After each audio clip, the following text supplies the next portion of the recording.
The story of Platts eWindow continues. After the initial launch of the eWindow communications tool in Asia in 2007, the teams from Platts and Intercontinental Exchange brought the technology to Europe in 2008 and ultimately the US in 2009.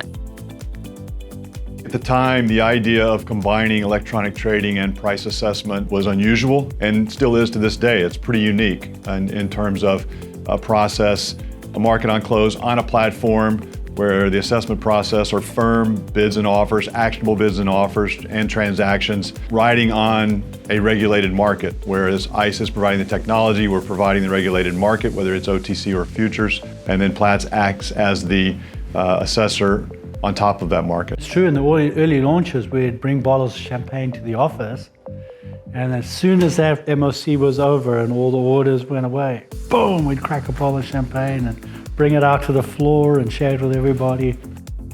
10 years later, when I do look back, I often think of Charles Dickens' words, "It was the best of times, it was the worst of times." We had some unbelievable challenges, some unbelievable fun. It was just such an experience. But really the bottom line is we were successful. I was the crude oil manager when we introduced Cash BFOE in June 2008. And that was quite an experience because we hadn't experienced eWindow yet in Europe. It had just launched in Asia just a few months before. And that was an interesting time trying to get the traders on board. They were quite happy just doing everything through the brokers. They were happy just matching the best price rather than actually driving their own price, showing their bid increasing, their offer coming down, incrementally proving every price step. And that, I think, was slightly outside of the comfort zone of some. But now when you realize that the price input is in their hands, they saw the efficiencies, they saw the ease of which they could trade and indeed prove price in the Platts process. So it was a very exciting time. I think we both felt like we had one chance with the traders. They don't have a lot of patience if you don't get it right. And we also weren't sure to what extent the traders were going to embrace, even though electronic trading, the trend was there, these were still illiquid markets, most of them heavily brokered, and a lot of the traders were very experienced, had been at this a long time, and we weren't sure that they were going to actually enter these bids and offers themselves into the platform.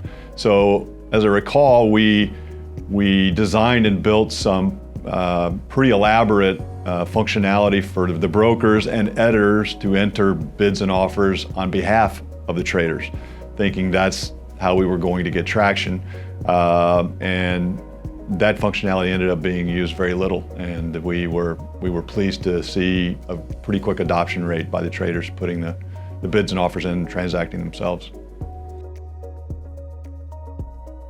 The amount of data that we've been collecting on eWindow over the last 10 years is impressive. There's a lot more you can do with the data these days in terms of price, the volumes of trades, who's buying and selling, that I think is very impressive overall for everybody. Over the last few years, we've been able to activate and enhance extra tools and products and services that link into the eWindow tool, such as near real-time historic data, which is subscribed to widely now after its implementation, implied spreads, Platts Cash BFOE instruments, associated crude linkage on the Dubai crude basket. We're looking at pipeline spreads. So a number of different functions for people to use within the tool, also other things that add on and bolt on to complement around what's happening on the screen.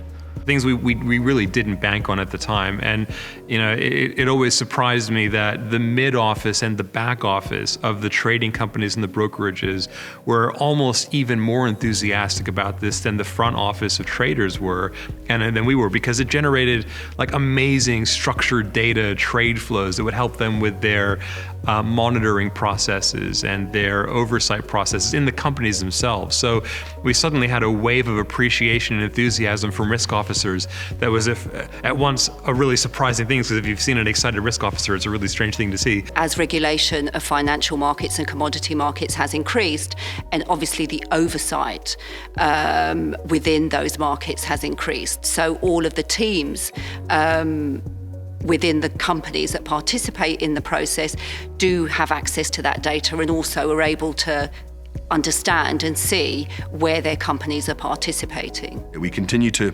find ways to shape the tool to the problems that the industry has, or to the needs that we have as a PRA. It's never a tool that's stood still, and I believe it never will be.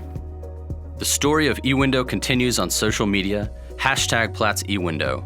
I'm John Laurent Tranche, Market Engagement Manager for S&P Global Platts. Thanks for watching.